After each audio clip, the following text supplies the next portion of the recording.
Today we're going to be looking at Amara's skill tree a little bit. I'm going to be running as her for my first playthrough, and I figured YouTube needed another Theorycrafting video for a game that barely anyone has played yet. Anyways, I'm sure like a lot of people, I'm going to be going with a melee build, and we're going to run through the spec as I have it right now. We're going to go ahead and start with level 2, that's when we're going to get our action skill, Phaseslam. Phaseslam is going to allow Amara to leap up into the air and come down, dealing damage to nearby enemies. Now, I don't really know how much damage this is going to do. I think it's going to be able to kill trash mobs just fine, but I don't think it's going to do very much on bosses. But as you'll see later, the action skill, a lot of the time, I think is more of an initiation tool, which is going to be followed up by a lot of damage and a lot of buffs you get from using it. So after Phaseslam, we're going to come down to Root to Rise. We're going to throw 2 points here, and Root to Rise is going to give us more maximum health. It's going to increase our max health by 8% per point. We're going to come back to this skill, but we're going to move over to Personal Space. So we're going to take 3 points in this skill.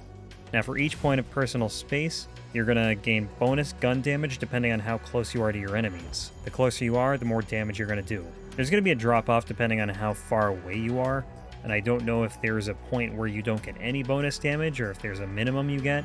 But with this build, you're going to want to be close to your enemies, so Personal Space I think is going to be a great option here. It's a pretty strong tier 1 skill, honestly, up to 12% gun damage per point. That's pretty substantial.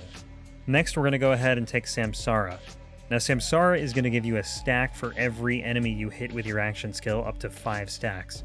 And for each point, 1 stack will give you 1.7% gun damage and the same amount of your max health regen per second.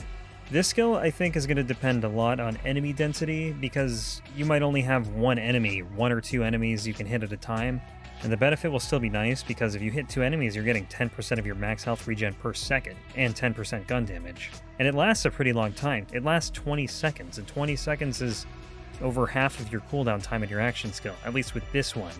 You know, we're talking 35 seconds here, so Samsara is going to be up for a while. But if you actually manage to hit 5 enemies, you're getting 25% of your max health regen per second with 3 points here. That's pretty nuts. And an additional 25% gun damage. Again, I don't think it's going to be that feasible, but it might be in some situations. One thing I forgot to mention is that now that we are in this tier, we did unlock Blight Tiger, and Blight Tiger is going to convert your action skill to corrosive damage if you take it. Now, Shock is the default element for your action skill, but you can swap between them, and Fire is in another tree, which we'll see later. Next, we're going to take a look at Helping Hands. Helping Hands is going to give you damage reduction after you use your action skill for 15 seconds. Now this one's interesting because it actually has diminishing returns. So the first point is going to give you 12% damage reduction, and then the next one will give you 9, and the next 2 give you 7, and then 5. So right now, we're only going to take 2 points here. So with 2 points in this skill, you're going to increase your effective health and shields by 21%, which is pretty nice for 2 points. That's a lot of tankiness. But again, it's useless after that 15 seconds, so that's something to keep in mind. After that, we're going to go down to Find Your Center. And Find Your Center is going to give you a 100% melee damage increase, and it's going to increase your melee range after you use your action skill for 20 seconds. I think this skill is critical for melee Amara. It's just a straight up melee damage increase, and she really doesn't have many. She's only got 3 in her whole skill tree, so this is going to be one you want to take. So we're going to go back to Helping Hands and Root to Rise, and we're just going to take a look at them for a quick minute. The next point in Root to Rise will give you 8% more maximum health, and Helping Hands will give you 7% more damage reduction after you use your action skill for only 15 seconds. Now the nice thing about Helping Hands is, again, it's going to increase your effective health and shields, but it's going to be completely useless after that 15 seconds. And now that we have a lot of health regen from Samsara, boosting Root to Rise is going to make your health regeneration much more powerful. So we're going to go ahead and throw 3 points here. And after that, we're going to throw 3 points into Helping Hands. Now we've unlocked a couple of action skills and 1 augment that we'll talk about later, but right now we're going to take 3 points in Mindfulness. Mindfulness is going to grant you a stack whenever you take damage, up to 25 stacks. And for each stack, you're going to get some shield regeneration delay and movement speed. This one's going to be interesting because we don't really know how it works. If you get a dot on you, are you going to get a stack every time that dot ticks? Because if so, that's going to grant you a lot of stacks. The stacks unfortunately don't stick around that long. They only last 5 seconds. But the movement speed increase is going to be really nice. With 3 points, you're looking at over a 100% movement speed bonus. And I don't think 25 is going to be that easy to hit, but that's pretty significant. And then your shield regeneration delay is also going to be pretty low. But the problem with that is that roid shields are dependent on your shield being down, so having that delay lowered can hurt you. I think the thing to watch out for is how much damage will melee Amara be able to do without a roid shield, because if she can pump out a ton of damage, then this is definitely worth it. I still think the movement speed is solid. I just wish that the delay wasn't a thing. Now that we have 3 points in mindfulness, we're going to come down to Guardian Angel. Guardian Angel is going to grant you a free second wind whenever you go into fight for your life on a 2-minute cooldown. When you get revived in this manner, you're going to get all of your health back. It's a 1-pointer that I think is going to be good for any build if you go down this far. After that, we're going to take a look at Jab Cross. Whenever you deal melee damage, your gun damage and your action skill damage are going to increase. Now the gun damage doesn't look that significant at 3% per point, but the action skill damage at 15% per point looks pretty nice, and this lasts for 10 seconds. So the way you want to use this is to go in and hit something with melee, and then use your action skill to follow up to maximize your damage. We're going to throw 4 points in here. Finally, we come to the capstone of this tree, which is Blitz. This is going to increase your melee damage by 100%, and is going to give you a special attack that lets you dash a short distance. I'm guessing very similar to Zero's Execute, and on top of that, if you kill something with melee, Blitz will reset and you won't have to deal with the cooldown. So it's very much like Zero with Execute and Many Must Fall. And that's going to be it for this tree right now. Next we're going to look at the Fist of the Elements tree. The first skill we're going to take a look at is Infusion, and this is going to convert a portion of damage dealt by your gun into your action skill element. I think this is going to be a very interesting skill to take. Elemental damage resistances are going to be different in this game than they were in Borderlands 2, so Infusion could really be a key skill in how you want to apply damage to enemies.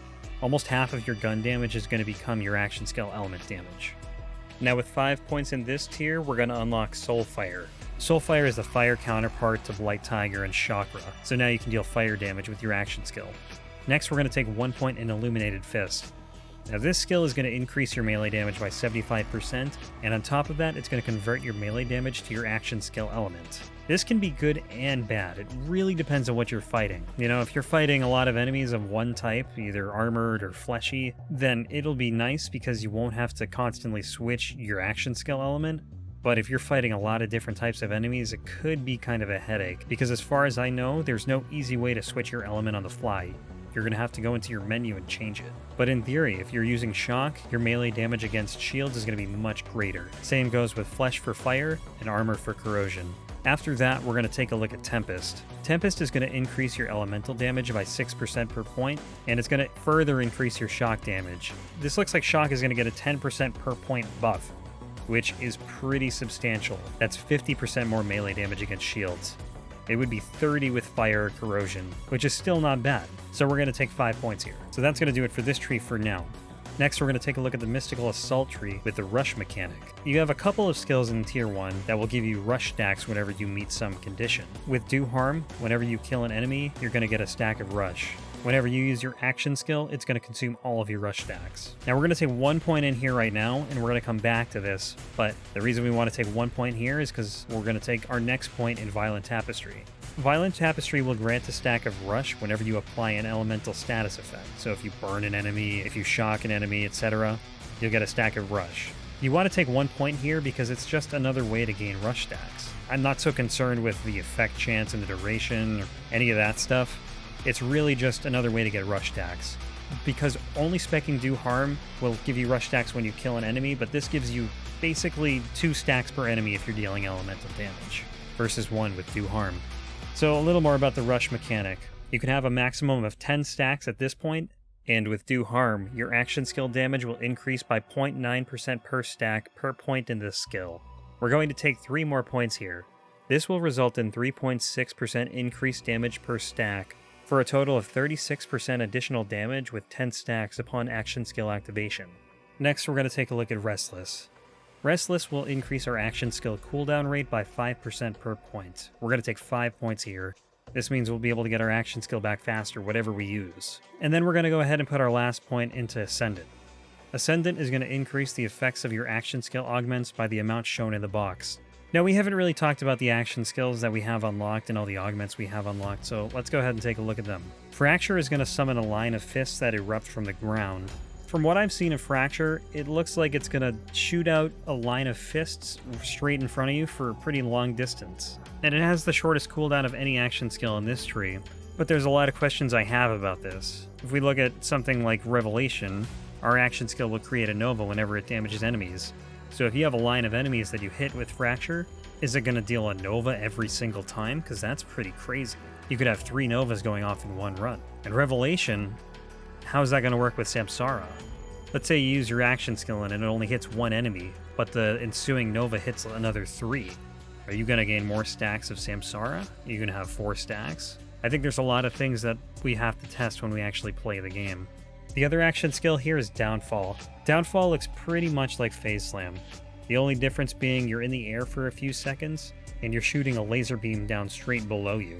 The only thing I don't like about Downfall is the long cooldown, but I think if you're trying to deal single target damage with your action skill, this is probably the way to go. The one concern I have with this skill is the beam radius. It doesn't look that wide, so I don't know how easy it's actually going to be to deal damage with this. The last augment in this tree is Glamour. Whenever an enemy is damaged by an action skill, they'll become confused and attack their allies for 8 seconds. Now this could be interesting because it could help with some aggro relief, but the cooldown is going to be increased and the damage is going to be decreased. This kind of reminds me a little bit of Thought Lock. It's like a Thought Lock that you can use on multiple people. Unfortunately, this one decreases the damage, but we'll still have to try this one out because it could be pretty fun.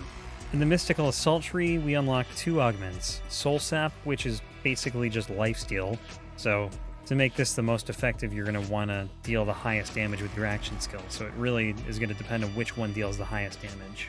And the other augment here is Stillness of Mind, which is going to phase lock enemies whenever they're hit by an action skill. As soon as they're damaged, the phase lock ends, so I don't really know how effective this one's going to be. This is another one, though, I don't like because the cooldown increases and the damage decreases. So a lot of these are going to have to be put into use and just, we'll have to get a feel for how they actually do before we can decide, what's good and what's bad. And I don't even think there's really going to be a good and a bad in a lot of situations because it's all going to be situational. There's so many different builds you could do. You could make builds around these augments if you really wanted to. Anyway, over here, the last augment we have is Allure. And this one sounds pretty cool. This one's going to create a singularity whenever you use your action skill. Now, it doesn't say you have to deal damage with your action skill, so I wonder how it's going to work. Like, let's say you miss a phase slam. Is the singularity just going to show up wherever you slam the ground if you don't hit anything? Or what if you use Fracture, which shoots out fists in a line? Where's the singularity going to go? I think there's a lot of questions here on how this stuff works, and there might already be gameplay out there showing how some of this stuff works, but I haven't seen it. So I'm very excited to try a lot of this stuff out. So this is just a rough rundown of my build and thoughts. I may change my mind a lot, but we'll see what happens. We'll play it by ear and hopefully have a lot of fun with it. Anyways guys, thanks for watching and I'll see you in Borderlands 3.